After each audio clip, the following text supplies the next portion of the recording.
maanta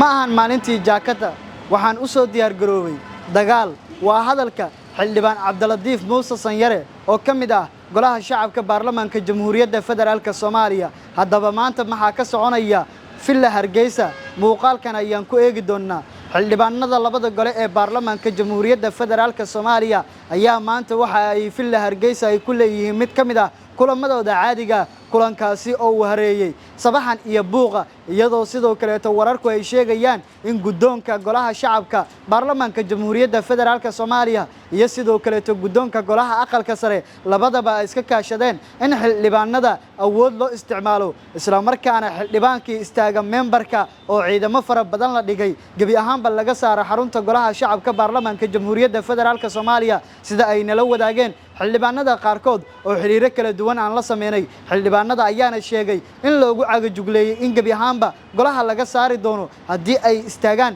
memberka iyadoo koonayaasha laga soo gala memberka la daadiyay ciidamo fara badan sidoo kale xildhibaanada ayaa gabi ahaanba lagu amray inaysan isticmaali karin taleefanadooda iyadoo muuqaal ka imaanaya golaha shacabka baarlamaanka Jamhuuriyadda Federaalka Soomaaliya ay muujinayaan xildhibaanada oo ciidanka ku dhahaya waad inaga qaadi kartaan taleefanada waxaan sugeen oo kaliya waa inaad taleefanada inaga qaadaan si ay cadeen u noqoto kilibyada ay duubayaan xildhibaanada golaha shacabka baarlamaanka Jamhuuriyadda Federaalka Soomaaliya waxa ayna xaalad adag ay ka taagan tahay xarunta Villa Hargeysa oo ay ku shiraan baarlamaanka Jamhuuriyadda Federaalka Soomaaliya dhanka kaleeto waxa gabi ahaanba loo diiday xarunta in maalintii saddexaad oo xiriir ah ay gudaha u galaan suxufiyiinta kuwaasi oo baarlamaanka laga mamnuucay sida wararku ay sheegayaan maadaama suxufiyiintu ay ahaayeen isha kaliya ee laga helo wararka baarlamaanka Jamhuuriyadda Federaalka Soomaaliya gabi ahaanna waxa istaagtay sharqadii warbaahinta madaxa banaan ee baarlamaanka Jamhuuriyadda Federaalka Soomaaliya